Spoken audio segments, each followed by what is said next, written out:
Legal professionals, investment market executives, entrepreneurs, and other thought leaders have identified some of the key fault lines that undermine Nigeria's economic growth.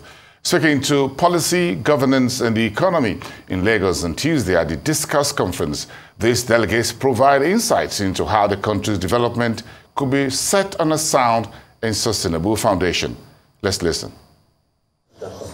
Our view is actually quite in alignment with some of the recommendations that Mr. Debajo put in his closing remarks, which is one key aspect that is missing in the reform is a deliberate and focused sense of the austerity we need to put in place. Literally, I feel that Nigeria is like a big truck running away without brakes, and at some point you need to put the brakes on, and particularly in areas that government can control, such as its own expenditure, recurrent expenditure, overhead, and we need to introduce that discipline.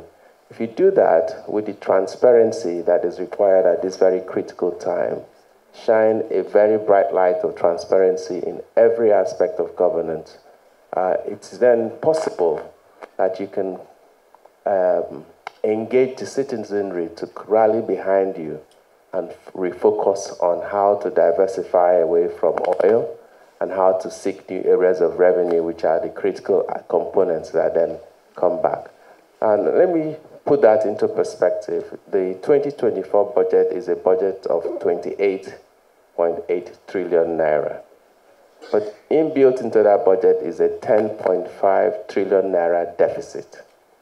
If you take out 10.5 from 28.8, you're at 18.3.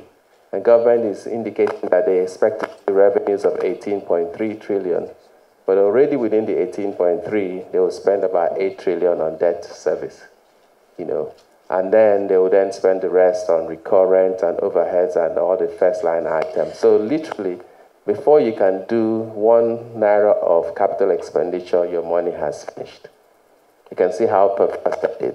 But if you also look at the track record of government in recent times, it will be very challenging for them to actually get to 18.3 trillion naira of revenues in 2024. The likely number may land around 14 trillion, which even means that they don't have enough money to pay for debt service, recurrent and overhead, and all the first line charges. They actually don't have, which then means it comes back to Tilewa's point. We saw 7 trillion naira of ways and means already appropriated by the end of 2023. That is running at the pace of 1 trillion naira a month. It tells you something is seriously wrong. We just cannot sustain it, and we have to stop pretending that there is no fire in the house. There is a serious fire in the house. And that we need discipline, we need a consensus amongst the elite, and all of us in this room will fall into the elite, but we also need consensus amongst the political elite. What we've seen is mass exodus of our best and brightest over the last few months. Everybody in this hall can attest to their best and brightest walking out and taking that energy and skill to another part of the world. So I think we're facing a human capital crisis. And sadly, this government and previous governments have neglected our education sector. They haven't invested in 21st century education, life and leadership skills for our young people, retraining our elderly. And for those who have manufacturing facilities like we do, our food company, Ace Foods, we see that the literacy rate in our country is still about 50%. So many of our entry-level staff cannot read and write. And it is a crisis, because you cannot grow an economy when you have a weak human capacity. And in addition, our staff are hungry. They're dealing with health challenges, malnutrition, and many of our companies cannot support them with, warm lunches or health insurance and the basic training and retraining. So for me, that is a huge crisis.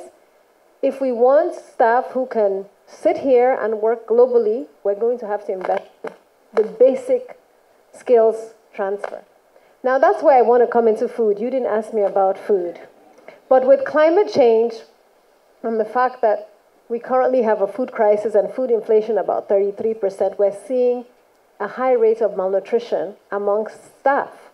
I'm not even talking about children, I'm talking about staff. And when staff cannot give you a full day's work, right, it's a challenge. When they're sick, and how many of our staff are sick on a regular basis? Because they cannot afford to have 3 healthy meals a day. 84% of people in Nigeria cannot afford a healthy diet. So when you look at the priorities of our current administration, if they do not put food security and nutrition security at the top, and I'm not talking about handouts, I'm not talking about school feeding programs, I'm talking about addressing the bottlenecks in the food ecosystem by getting out of it. So we don't need government subsidizing seeds or fertilizer. Get out of the way. There are companies that produce seed. Let them do their work. Support processing, because 40 to 60% of our fruits and vegetables go to waste, 20 to 30% of our grains and tubers go to waste. And food processing companies are on their knees because of our epileptic policies, the fact that we favor imports over local consumption, local production, and the fact that there's no support for agro-processors in this country in terms of financing, logistics, infrastructure, etc. So I would say prioritize the value chain. We've talked about palm. That's an excellent example because Côte d'Ivoire is now a better and more profitable producer of palm oil than Nigeria. We actually import from Côte d'Ivoire, not to talk about Asian countries. Prioritize value chains, yam, cassava, maize, soya, poultry, dairy, tomatoes. If you just focus on those priorities and invest in them and ensure the affordability, availability, and acceptability of Nigerian food and promote proudly Nigerian cuisine, we can transform this landscape, grow the economy, create jobs, and ensure a healthier workforce. Thank you. At the end of the day, the most important thing for long-term growth and development is productivity. You can run up and down. It comes down to productivity of human people, of human beings. And essentially, if you look at the numbers, the productivity for Nigeria and for most African countries are generally very low, okay? And if we project this going forward for another 50 years, if we're not able to do something about our productivity, we are not going to go anywhere. We will remain on that path. And my conclusion is at the end of the day, the most critical factor for raising productivity is institutional governance. It's institutional governance. Any other thing is almost impossible. Now, Dr. Tilewa said something about whether we have the policy making, intellectual. Nigeria has so many intellectuals, it's unbelievable. You have the Nigerian Economic Summit Group. You have the NISA in Ibadan. You have the policy listing in Jos, in Kuru, Jos. So it's not that we don't have the set of intellectuals that can give us good input. We do. Indeed, we have written so many development plans. The question is execution, implementation, execution, and at the end of the day, without proper institutional governance, we are not going to go anywhere. In terms of other African countries that Dr. raised, you see, even the IMF projects that of the best 20 fastest economies in 2024, 12 of them are going to be African countries. And they'll be growing between 6 and 10%. Why is Nigeria below? Why are we at 3%? Why is our population growing faster than our GDP growth? And the African economy in general, you realize that it's being driven down by South Africa, Nigeria, Egypt, and Algeria. When you strip out those 4 countries, they represent close to 50% of Africa's economy. When you strip them out, you realize that they are the one actually driving down the economy, the African economy. So for me, I've come to that conclusion as an economy. Indeed, this is probably why I went to read law. I realized that the problem we have is an institutional governance issue. If you look at the system in Nigeria, from the presentation that have been made, that we actually do have good laws to encourage investment. So formal laws are good. But we have insecurity and nobody's investing, which means there is a problem. What is the problem and how can we strengthen it? There are basically two ways we can strengthen it. One is to strengthen our democracy, which will make our leaders accountable to us.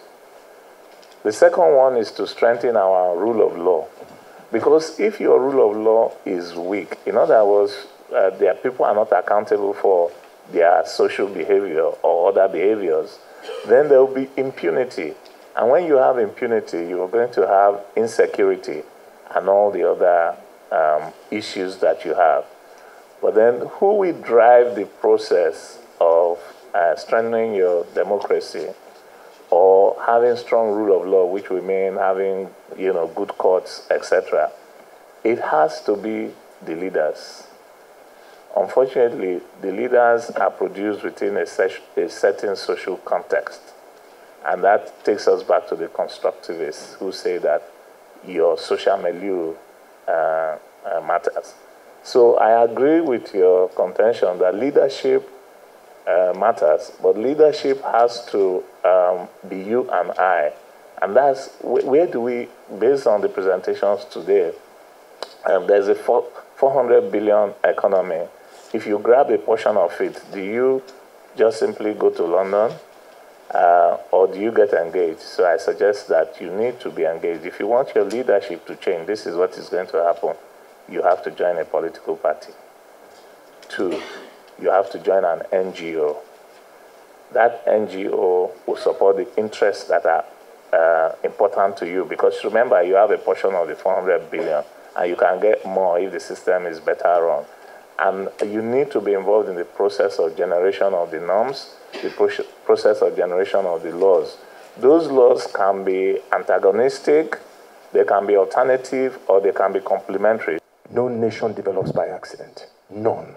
And all the nations that we aspire to be like, these nations were developed by visionaries, highly disciplined people who were concerned about the place of their country and their people under the sun. And these countries have continued to make progress in the world today for the same considerations. No matter how much we pray, no matter how much you fast, unless you specifically make the right policy choices, unless you show discipline as a leader, unless you also show discipline as followers, unless you challenge what you know is bad behavior, bad policy choices, right? Things will not change simply because you're fasting and praying. How important is entrepreneurship, and what kind of confidence does it bring to the table? No nation develops by just relying only on the government. And I think that's one of the challenges we've had as a country. If you look at a lot of developed nations, you realize that the majority of contribution to the nation, even in the data from Nigeria, from what Lewa talked about 92% of the GDP contribution is from the private sector. The government is just about 8%, and that speaks to how important the private sector is, particularly entrepreneurship. Let me go back to what was discussed earlier about the contribution of, just take for example now, palm oil, and what we currently do, crude oil.